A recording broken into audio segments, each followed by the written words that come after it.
I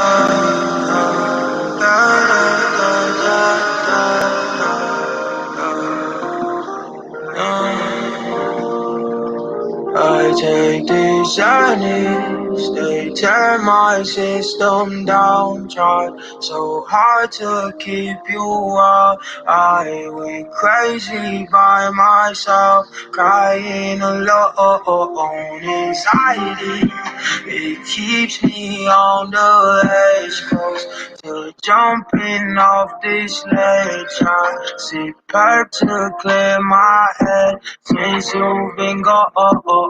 These sadness, they tear my system down. Tried so hard to keep you out. I went crazy by myself, crying alone.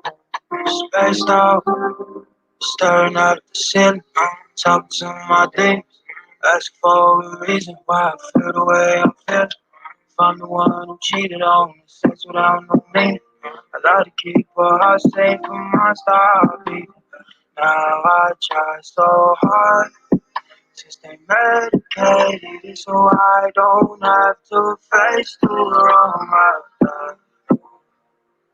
I take these silence, they tear my system down. Try so hard to keep you out. I went crazy by myself, crying alone.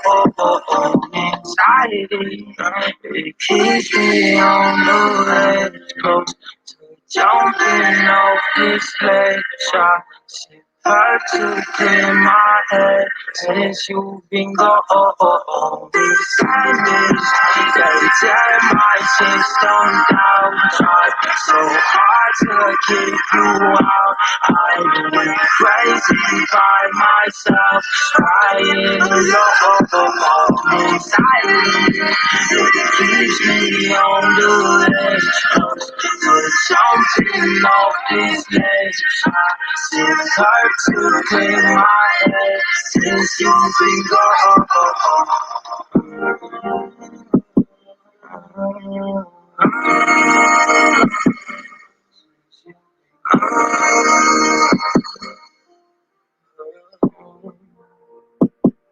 Now I try so hard to stay medicated so I don't have to face the wrong I've done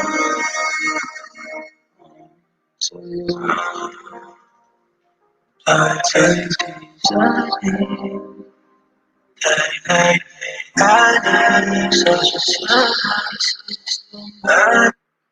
Hey, what's up? Hey, what's up? This is your girl Nicole Reloaded, and we locked and loaded with another video. Good morning. I was unable to sleep. I have insomnia. So good morning, insomniacs. So whoever else is up, you're more than welcome to drop down. Make sure you thumbs this video since you came around, or thumbs it down, whatever makes you feel good.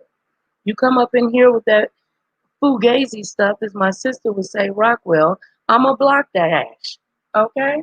So anyway, I found some stuff that I can play. Um, that should not affect copyright use. So let's just go ahead and get into it since it's early. Shout out to all my people that's going to be checking this out on the replay. May God bless you. Support your Black female content creators. Okay. Anywho, what I'm going to play is Jane Elliott on the Oprah, Oprah, Lord Jesus, Oprah Winfrey show. Then I'm going to go in and show y'all something about Donald Trump, Joe Biden, and Kamala Harris. It's a trip, y'all. Please educate yourself. Make sure you're registered to vote. And yeah, let's get into it. Can we get into it? I wish somebody would get up and get up into me. I'm just saying. My invoices are a mess. I can't ask the client if they paid already. We can help. FreshBooks can organize your billing. I'm so excited about my next guest. She says, you know, Y'all remember all white Oprah? people are raised with some racist beliefs, even though they may not want to admit it. That's what she says. Jane Eillot says it's possible, though, to recondition racist beliefs. Jane is a former teacher and nationally recognized expert on race relations. And I don't know, but many years ago, when we were still a local talk show here in Chicago, Jane was on the show. And we did, those of you in Chicago might know this, those of you watching Chicago, we did an experiment with Jane. But she's done this for many, many years. She's done it for corporations and universities across the country. It's the blue-eyed, brown-eyed experience, or blue-eyed, green-eyed experiment, where you have the, explain the experiment, Jane, please. You separate groups according to eye color, and you place those who have the wrong color eyes in the position in which we place minority group members and women in this society, and gays, and people with disabilities. And most of the people that I work with are white, so-called adult males. And those blue-eyed white males, when they are placed in a situation in which they are treated the way women and people of color are treated in this country, react exactly the way women and people of color react in this country. They get angry. Angry. I have been threatened with death numerous times. I've been hit by a white male during this exercise. I've had a knife pulled on me. And these are all white males who say they wouldn't have a problem if it happened to them. And they can't understand Los Angeles because they don't know why those people are so angry. Last winter, we were invited to a card party in the town in which I live. And in 1968, I did this exercise in a very informal way with a group of Rotarians in that same town. I was sitting at a card table, and an older man came up to me, and they started introducing to me. And I said, I've known him for years. And he said, I remember you. I've never forgotten you, and I've never forgiven you either. I said, what'd I do? He said, I have blue eyes. I said, oh, you're a Rotarian, aren't you? He said, yes, and I've never forgiven you. The man is over 75 years old. He went through that experience for 15 minutes at a Rotary Club luncheon, and he has never forgotten it in 24 years. He is still angry. You tell me about anger. That's 15 minutes, and he's still angry. And what happens in the experiment? Well, I would you too. That you have those green eyes. That's the problem you're having, the trouble you're having with your daughter. Because you have those green eyes and you aren't as smart as brown-eyed people.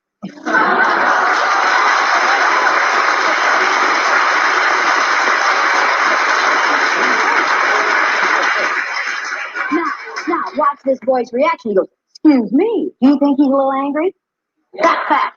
You see, white folks are really super sensitive. What'd you say, Ron? What'd you say? I said, where's your proof that brown-eyed people are smarter than blue-eyed people? I tell you, brown-eyed people. You just listen. Now, this is going to be an effort for you. This is going to be an effort for you because you aren't accustomed to listening. White males are accustomed to telling things; they're accustomed to listening. Now,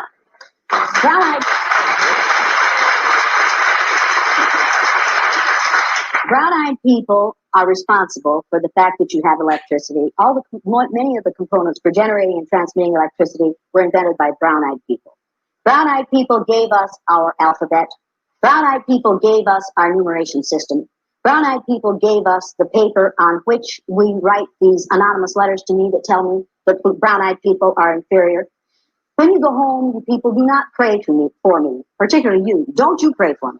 Because, see, I don't have to worry about that. All of a sudden, you end up praying for me. Now, brown-eyed people are the ones who originated or who founded every major religion on this earth.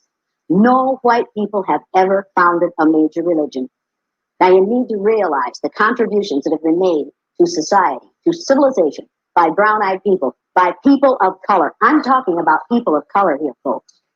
And most of us are not aware of those things because we live in a racist society and because we are educated by a racist school system that only teaches us about white contributions. And that's a fact. And if you don't like it, I'm sorry, but that's the way it is. If we would start telling the truth in schools, we would not have racism. We could cure racism in this country. I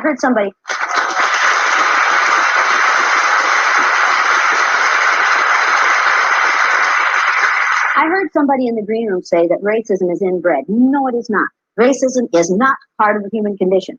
Racism is a learned response. You have to be taught to be a racist. You are not born racist. You are born into a racist society. And like anything else, if you can learn it, you can unlearn it. But people like this choose not to unlearn it because they're afraid they will lose power if they share it with other people. We are afraid of sharing power. That's what it's all about. That's the reason men won't share power with women, because they are afraid they will lose power. People, if we would share power, we would empower many people so that we would all be more powerful. Well, this is a point, Ron. Ron was saying he doesn't know whether that's prejudice or not because he doesn't want to. I don't know if it is. I mean, is that prejudice? Is that racism? Of course it is. Of course it's racism. In your point If you were, in the point of view of most people who understand anything about racism, if you were born, raised, and educated in the United States of America, if you weren't a racist, you'd be a miracle. You all look like a miracle to me. Other countries don't have racism. Other countries do have racism. Absolutely, other countries have racism. This America, that we're born in a racist society. That's fine and dandy, but what I'm getting from you is that we're the only ones that are racist. Did I say that? But that's the impression I'm getting from you. You choose to get that impression from me. Not everyone is getting that impression from me. You do because you want to. So that's a choice you're making. You're making an assumption that will defend your position. It's an indefensible position. You're not the person that says because white people like chocolate and chocolate milk, they want to be black, are you? I think you said that. You didn't hear that from me. Did you hear me say that? No, at some other time, at another program. Do you really think I would say that? I don't know. You see, what we're dealing here with is mental illness. Racism is mental illness.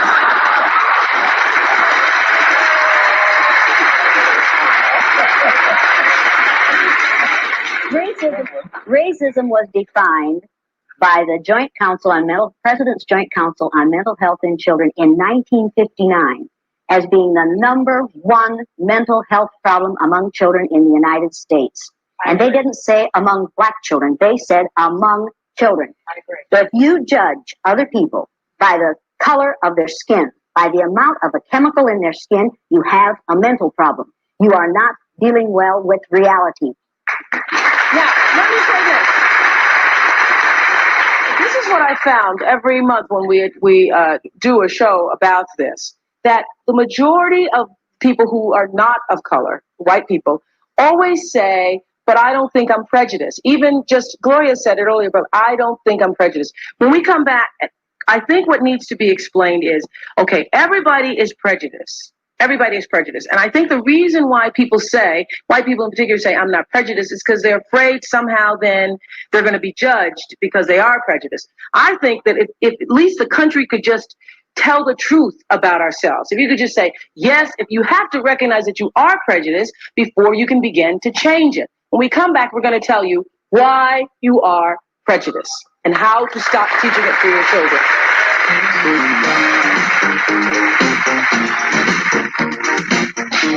Y'all remember that music? Dun, dun, dun, dun, dun, dun, dun, dun, dun. Y'all used to love y'all some Oprah. I know I did. Trying to. Most homeowners already heard that they can qualify for federal tax incentives by going solar. Hold on, y'all. We got hit by a commercial. Many homeowners To teach racism through the brown-eyed, blue-eyed experiment, and already the blue-eyed and green-eyed people in this building alone are upset and want you to explain, Jane, that what you were saying to him about brown-eyed people and blue-eyed people is not true. No. But his eye color has nothing to do with his ignorance.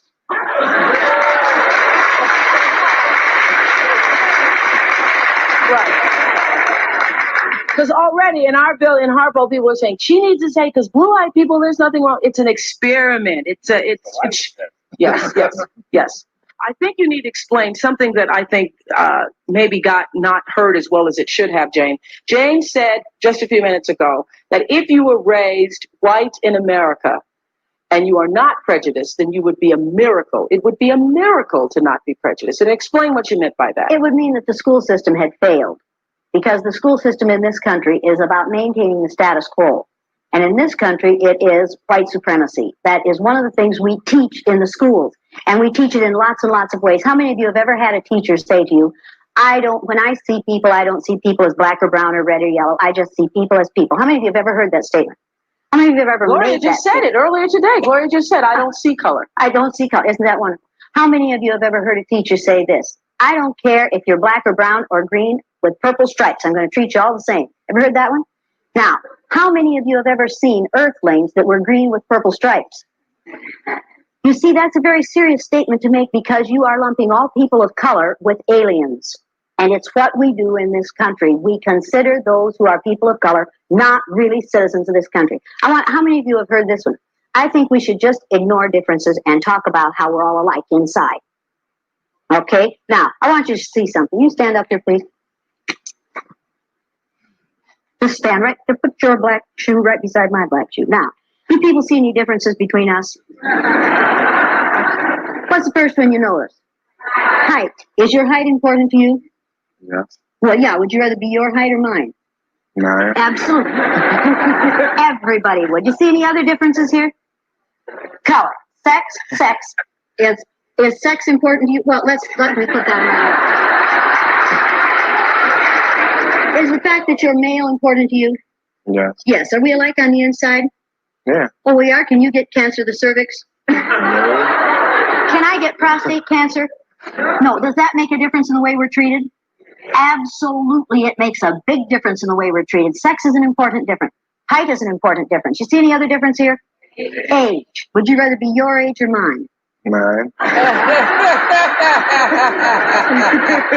You want to get to be my age? Right, okay. Now, that's the ignorance of youth talking, people. Okay. He has a lot of things to worry about that I don't have to worry about anymore. Age is an important difference. They're trying to pass legislation in the Congress of this country to allow us to withhold medical attention from those over 75 because they are no longer productive members of society. How many of you have a parent or a grandparent who is over 75? How many of you would want medical attention withheld from that person? Right. On the basis of their birth date.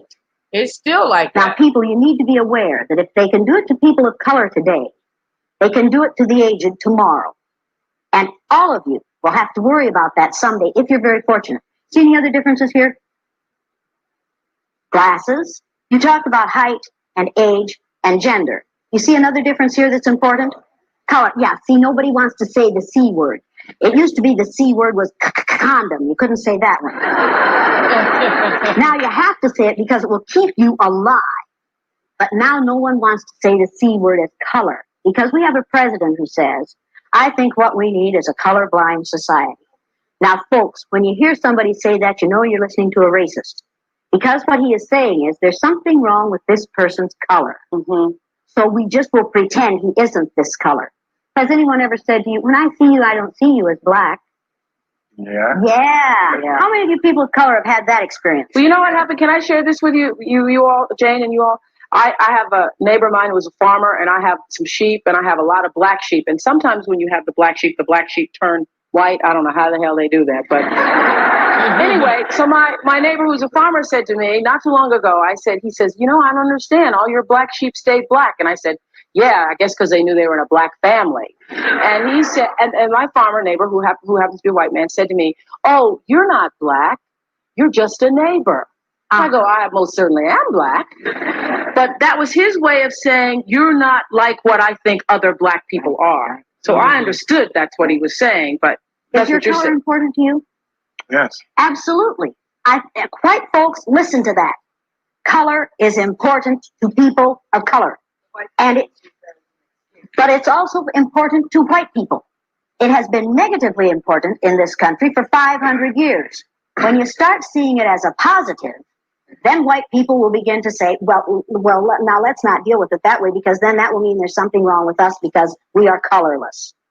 Color is an important difference, folks. We are not the same on the inside, not only because we're different male and female. Black psychology isn't the same as white psychology. It doesn't mean it's better or worse. It's just different. Differences need not be seen as negative. They are positive. They are valuable. Folks, forget the melting pot theory. It would never work. It shouldn't have to work. It ought to be all right to be different.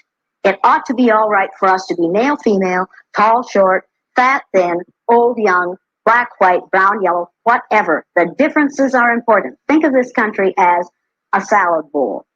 How many of you make salad by throwing the green peppers, the red peppers, the tomatoes, the lettuce, the celery, the onions into a blender, blending them up, pouring them in glasses, and passing them around with various kinds of dressing?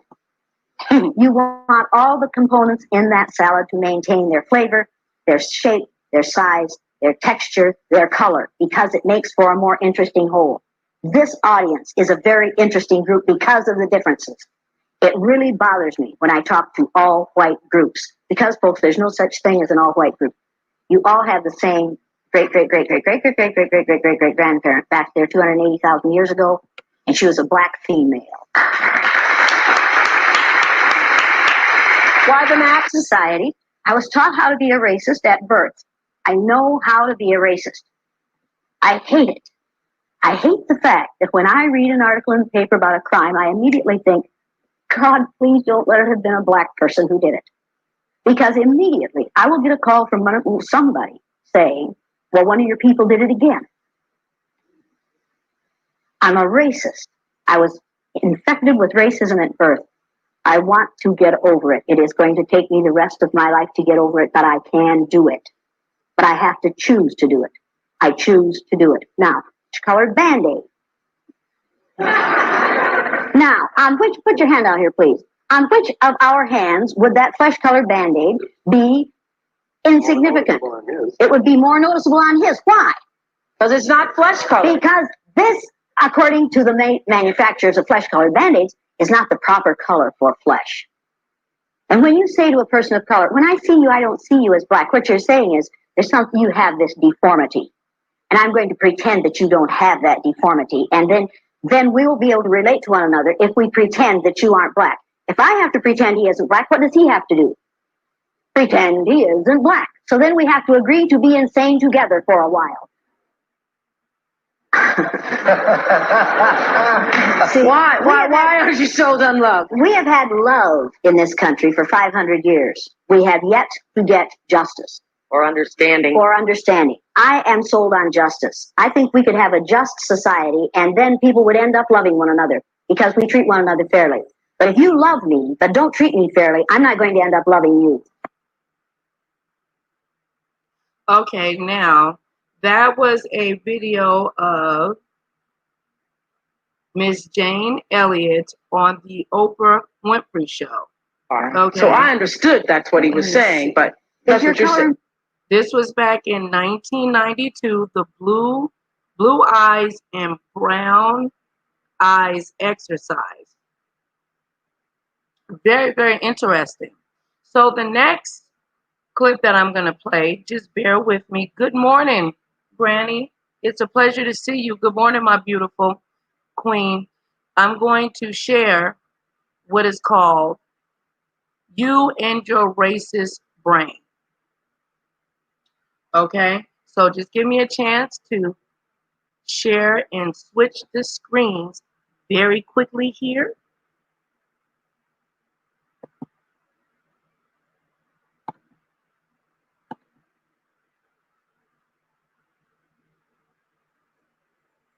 I love doing these early morning lives. Welcome to your girl, Nicole Reloaded. We locked and loaded with another video. Make sure that you like, share, and subscribe, and all that good stuff for your girl.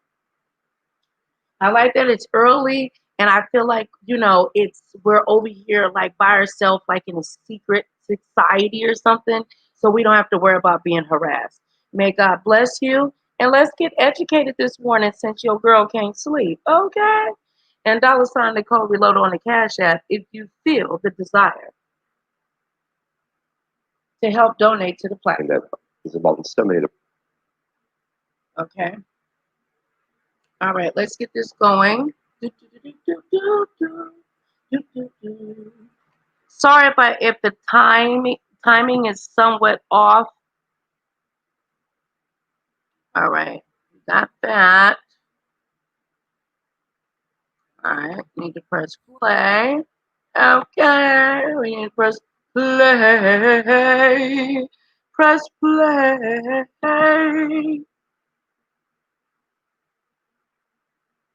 Let's see where is he at? Okay, he's at 20 seconds.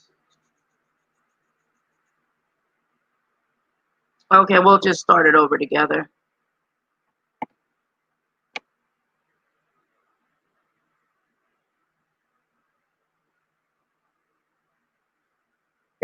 Is about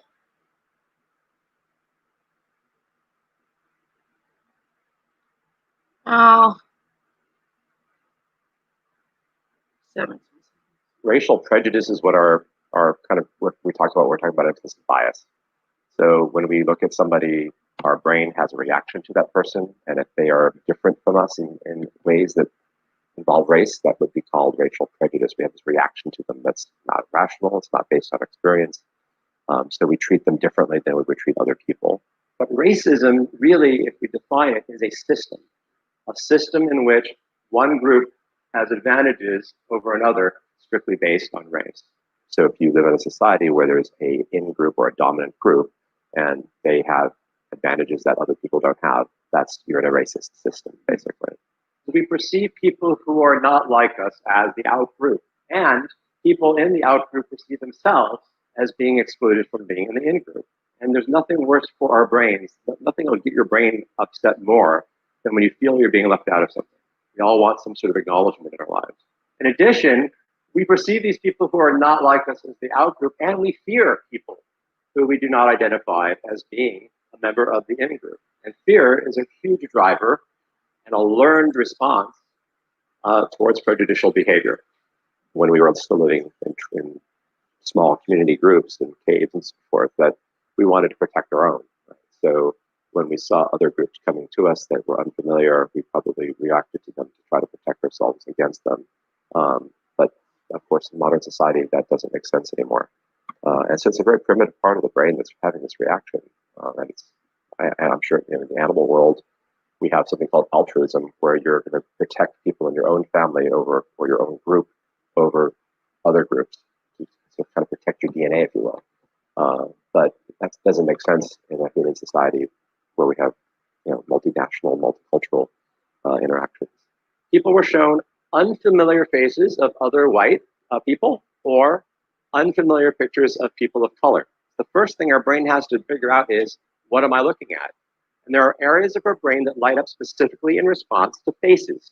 And this is an area right here, which you see lighting up. It's called the fusiform gyrus. Now, when these subjects were shown unfamiliar people of color's faces, something interesting happened. The first area to light up was not the fusiform gyrus. The first area that lit up instead was the amygdala. The amygdala does a lot of different things for us, and it's really important for memory and everything else, but it also helps us respond to things that we see as threats versus challenges versus not threats. So that lights up in people who see another person as a threat based on their race, for example. But it's a part of the brain that is involved in so many of the processes and is controlled by our frontal cortex. And so we can overcome that, again, using strategies. Most of us don't respond violently, for example, to someone just because they look different from us. Not anymore, because we have this frontal cortex that can overcome and override that response. When we are in situations where we encounter people that are not like us, or in situations where people around us are treating us a certain way that is not good for us, we have chronic stress. Part of the thing that happens when we have chronic stress is there are hormones that are released into our bloodstream, and one of those hormones is cortisol. Cortisol is part of what everybody refers to as the fight or flight response. Cortisol is a hormone that really shouldn't stay high. It's meant to go up when there's a threat and then go away when the threat's gone. So if you're in a constant state of stress like that, it causes incredible damage to the body. High levels of cortisol have been implicated in weight gain, changes in metabolic system that lead to diabetes and metabolic disorders, arthritis, decreased immune function, depression, hypertension, fatigue, problems with sleep and headaches, so-called tunnel vision, acid reflux disease, and hostility. Increased hostility and hypervigilance are all side effects of cortisol being high. My argument along those lines has been that racism is a public health problem because it's causing this chronic stress and this chronic damage. And it's exacerbating health conditions that would otherwise not be so serious. Now, there's something else that's really remarkable, and that is that there appear to be changes that happen to our DNA as a result of exposure to types of stress. And these are referred to as epigenetic. What's striking is that some of these changes, these so-called epigenetic changes, can be passed down to your children. So if you have a situation where stress from being in a situation of involving racism is driving these epigenetic changes, you may be passing some of that down to your children. Now, it's not clear how many generations that will go down, And there's some suggestion that some of this could be reversible. So it's not a one-way path. And all of us have somehow inherited epigenetic changes from our families, experiences. We've had people who've had stress over our generations, obviously. But again, it's a remarkable finding to suggest again that this is a real health problem. We need to really be aware of the consequences of all of this. So I mentioned that if you're in a stressful situation, like being in a racist environment, your cortisol is going to be high. Well, what about racists? It turns out our body responds differently in terms of its physiological responses to challenges and threats. Challenges are good things, but threats actually do something different. They restrict blood flow to muscles and brain, and they release cortisol. Not only being a victim of racism can cause this high level of cortisol, but being a racist, can do this too. If you're in a state where you're constantly feeling threatened by the people around you, your cortisol is also going to be high. So coming to terms, and again, this acquaintance with these people that are around you, if you have a relationship with them and you relieve that stress, it's going to be better for you in the long run. So this is bad for racists and for people who are victims of racism. But there's some good news. Coming back to that face recognition study I mentioned in the very beginning, if they showed an unfamiliar face to the subject, but before putting them in the scanner, showed them a quick picture of the face and just mentioned maybe 20 or 30 seconds worth of information about that person, it was a face again. So a very small amount of familiarity really changed the way people look about this. And there's some studies to suggest the same for the physiological reaction to being in the room with somebody who's you have these attitudes, prejudicial attitudes about. A little bit of familiarity makes you see them as someone who's not a threat, so your stress levels don't go up. Changes, physiological changes associated with stress, like cortisol, don't go up in your body. So just a little familiarity seems to be the main thing, and that helps rewire you to understand not only that person, sometimes even those groups of people. We make judgments about people, and we can identify all sorts of features of people within a millisecond of seeing them. Our brains are not going to let us be colorblind. Right? Color blindness is probably the worst thing we could try to do, even though that's what we're all told we were supposed to be doing. But in fact, what we need to be doing is, as institutions and as individuals, is embracing the fact that there are differences, and embracing the fact that people who have different backgrounds have different experiences, and that maybe people who are in the in group are not going to be very sympathetic of those experiences because they haven't experienced it. It's really important to have opportunities for people who've had similar experiences to come together and immerse themselves amongst people who have had similar experiences so they can openly talk about those experiences in a way that helps them understand what they've been through or what they want to have happen to them. But also immersion, the immersion step is also equally important. And I think this is true for everybody, not just people of color. I mean, it's true for everybody. That they have this opportunity now to come back into this community and kind of spread the news, if you will, and be part of this conversation.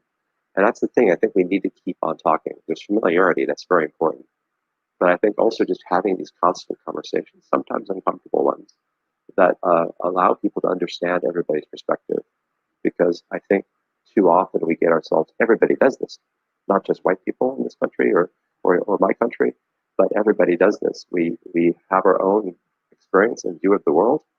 And when someone tells you that something you've said or done is really hurtful to them, you don't understand it. And then you can never understand it unless they can articulate that. And the only way that's going to happen is for people to feel comfortable by immersing themselves with groups that they can have those discussions and then coming back and emerging and being part of the bigger community and the bigger discussion. I've had students come up to me after this talk from all white high schools. There's no kids of color at their high schools. This happens a lot where I am. And they're like, how do we deal with this? How do we deal with this? And so I said, think about it. Think about every time you hear or tell a racist joke, what's that doing to their greater society? Our brains engage in prejudice all the time. And it may be minor, it may be major in terms of how we react to it. But racism as a practice is a learned behavior. It's not something that we just do because we can't help ourselves. And so if we can unlearn, racist tendencies and learn how to properly address the way our brain sees people, I think we're all going to get along a lot better. So what are your thoughts on the you and your racist brain, the neuroscience of prejudice? In a large part, racism stems from the human brain's tendency to engage in prejudice, a process that allows our brains to make judgments based on visual information in milliseconds. These preconceived opinions about other people are not based on reason or experience, but on instinct, and they have a basis in neuroscience. But why does the brain do this? More importantly, can we use what we know about the neuroscience of prejudice to overcome this reaction, potentially developing methods to combat prejudice and end racism? This will be totally awesome. Please share your comments, your thoughts below. Okay, now we're going to transfer to another screen share. So please bear with me. Give me a second here. Thank you everyone for joining. Thank you for listening to me, Granny Love. We love you. Shout out to my Twitter Fizzokes and Periscope watchers. Nicole Reloaded Live and Nicole Reloaded. Loaded up with another video. I'm so corny, y'all. How y'all doing this morning? Am I dropping too much for the Brizane this morning?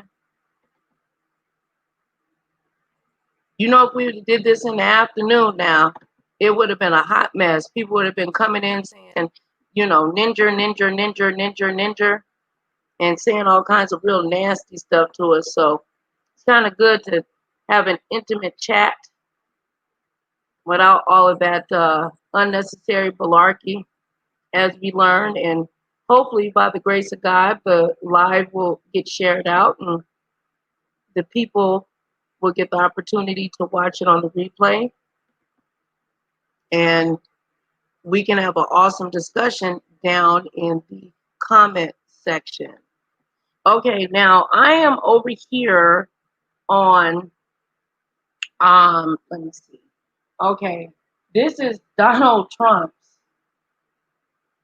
what I'm about to share with you guys is Donald Trump's, Kamala.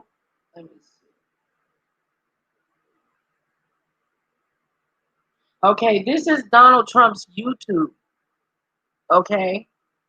And it says, Phony Kamala and Slow Joe are perfect together. Isn't this crazy? It's supposed to be our president of the United States, y'all. Can y'all believe that?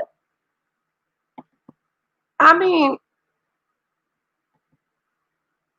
is that how it's supposed to go down? I'm like, I thought this was like a fake page. I mean, I still don't know if it's real, but they over here dragging Kamala Lee Harris and Joe, okay? Joe Biden. It's horrible, y'all. Listen to this mess. Harris ran for president by rushing to the radical left, embracing Bernie's plan for socialized medicine, calling for trillions in new taxes, attacking Joe Biden for racist policies. Voters rejected Harris. They smartly spotted a phony. But not Joe Biden. He's not that smart. Biden calls himself a transition candidate. He is handing over the reins to Kamala while they jointly embrace the radical left. Slow Joe and phony Kamala. Perfect together. Wrong for America. Kamala Harris ran for president by rushing to the radical left, embracing Bernie's plan for socialized medicine, calling for trillions in new taxes, attacking Joe Biden for racist policies. Voters rejected Harris. They smartly Look at spotted these comments, a phony. y'all. But not Joe Biden. He's not that smart. Biden calls himself a transition candidate. He is handing over the reins to Kamala while they jointly embrace the radical left. Slow Joe and phony Kamala. Perfect together. Wrong for America. Slow Joe. Can y'all believe this? I'm like, damn. I mean, is that like proper commercials that you supposed, like, look at this. Text the radical. This is the president of the United States. Allegedly, this is, they say this is his channel. It says this is the official YouTube channel for Donald J. Trump. I mean, I don't know if this is actually the president of the United States, but this is, you know, said joined March 16, 2015. I was just very shocked by this. I'm like, look at this, y'all. Look at this. Okay, let me play the other one. I hope to God that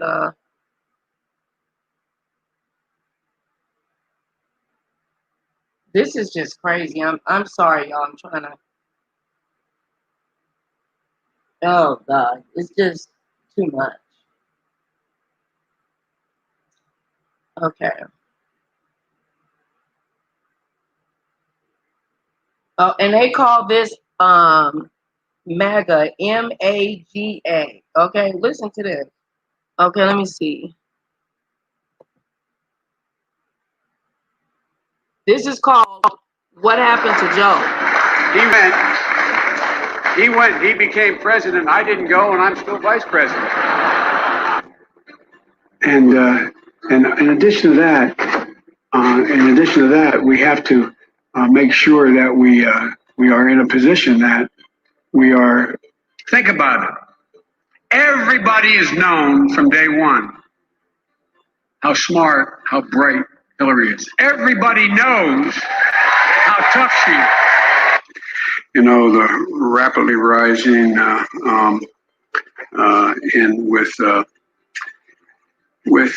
don't know.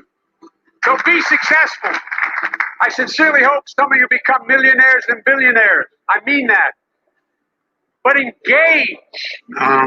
You know, there's during World War II, where Roosevelt came up with a thing that was totally different than he called it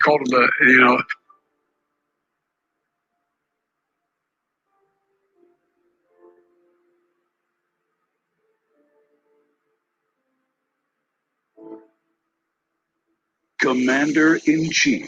It's more than just a job. Since taking office, President Donald Trump has rebuilt our military, repaired a broken VA, and eliminated Soleimani, al-Baghdadi, ISIS, the world's deadliest terrorists brought to justice. Today, America is safer and stronger than ever. Because to President Trump, it's more than just a job. This don't even seem real to me. I swear. I'm sorry. It's a sworn duty to keep America safe. I'm Donald J. Trump, and I approve this message. And he said he approved this message. Donald Trump is like dragging like the nominee. I mean, look at this. When the open road opens and you're ready to go. Like, this is crazy. I ain't never seen nothing like this before.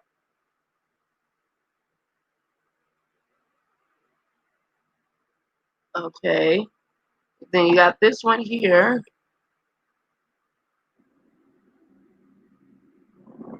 Unlike the African American community, with notable exceptions, the Latino community is an incredibly diverse community.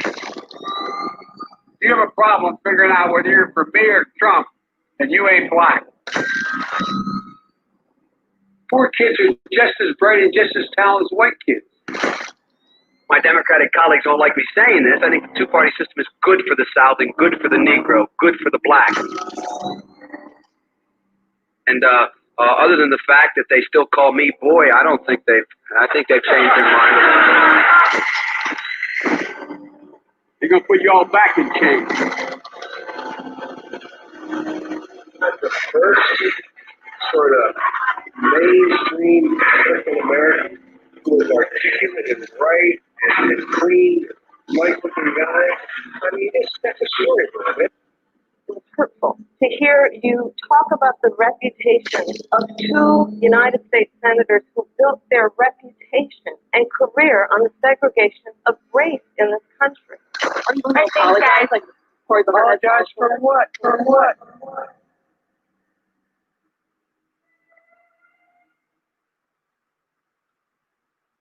They made that one like it was a horror movie. Okay, and we do one more. Okay, what was the next one that I seen? I'm like, this is like kind of like scary. And sorry for my nervous laugh.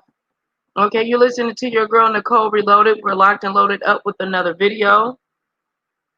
Okay. All right. This one says Biden takes the test November 3rd. Hold on.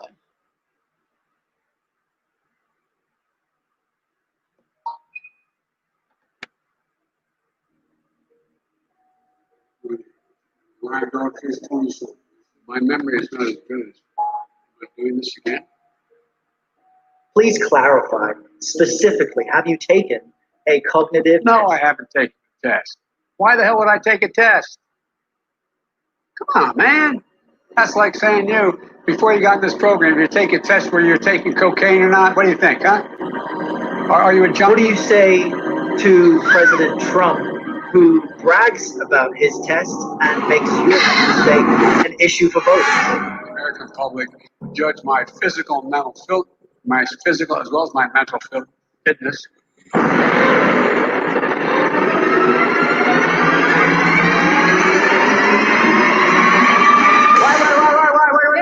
You're getting nervous, man.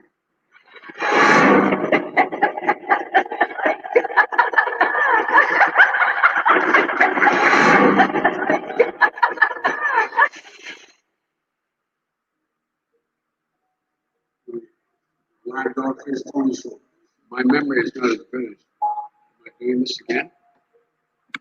Please clarify specifically, have you taken a cognitive No, test? I haven't taken the test. Why the hell would I take a test? My memory is not as good as. Am I doing this again? Please clarify specifically, have you taken a cognitive test? No, I haven't taken the test. Why the hell would I take a test? Come on, man. That's like saying you, before you got in this program, you take a test where you're taking cocaine or not. What do you think, huh? Are you a junkie? What do you say to President Trump, who brags about his test and makes your state an issue for voters? The American public judge my physical and mental my physical as well as my mental fitness. Why?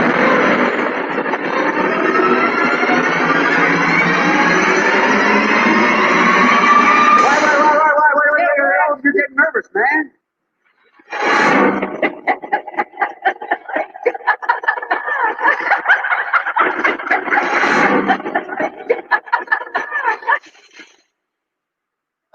This is like watching a freaking horror movie. So anyway, I hope that you guys enjoyed the clips that I, put together. That was called Nancy Pelosi calling the House back to D.C. to address. Okay, that was called let me see. Okay, the Biden takes the test November 3rd. You can go over to Donald J. Trump's, you might get like booga wooga wooga. I don't know. It's some freaky deaky stuff going on, y'all. Make sure that you pray. Have faith in the Lord Jesus Christ that he will guide your footsteps, and get your knowledge on Joe Biden, Kamala Harris, Donald Trump. A lot of us already know that we voting Democrat. There's a lot of us that say they're going to vote Republican. Some are going to vote independent. I'm just here to try to help us make a decision. May God bless you. Remember, through God, all things are possible to those who receive, as long as you're willing to receive what God has for you. Be a blessing and not a curse. Unification versus separation. Lord Jesus, help us, Lord. Help us all. My memory is not as good as. Am I doing this again? Please clarify specifically, have you taken a cognitive No, test? I haven't taken the test. Why the hell would I take a test? Come on, man. That's like saying you, before you got in this program, you take a test where you're taking cocaine or not. What do you think, huh? Are you a junkie? What do you say to President Trump, who brags about his tests and makes your state an issue for voters. American public judge my physical and mental my physical as well as my mental fitness. Why?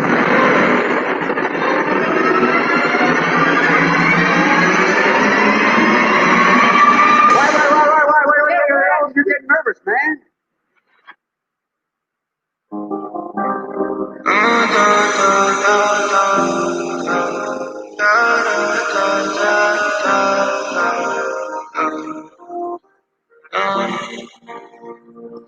I take these journeys, they tear my system down. Tried so hard to keep you out. I went crazy by myself, crying alone. Anxiety, it keeps me on the edge, close to jumping off this ledge. I sip burp to clear my head since you've been gone. These knees, they tear my system down. Tried so hard to keep you out. I went crazy by myself, crying alone. Spaced out, staring at the ceiling, talking to my demons, asking for a reason why I feel the way I feel. If I'm the one who cheated on me, sex without no meaning. I like to keep a heart safe from my style people. Now I try so hard to stay medicated so I don't have to face the wrong I've done. I take these journeys, they tear my system down. Try so hard to keep you out. I went crazy by myself, crying alone. Anxiety, it keeps me on the edge, close to jumping off this ledge. I sit hard to clear my head since you've been gone. These endings, they tear my system down. Tried so hard to keep you out. I went crazy by myself, crying alone. Anxiety, it keeps me on the edge, jumping off this ledge. I sit hard to clear my head since you've been gone.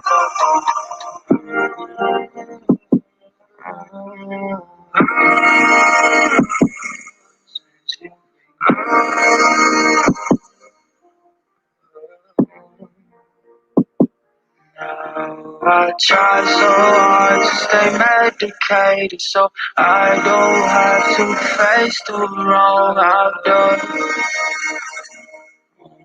to you. I take these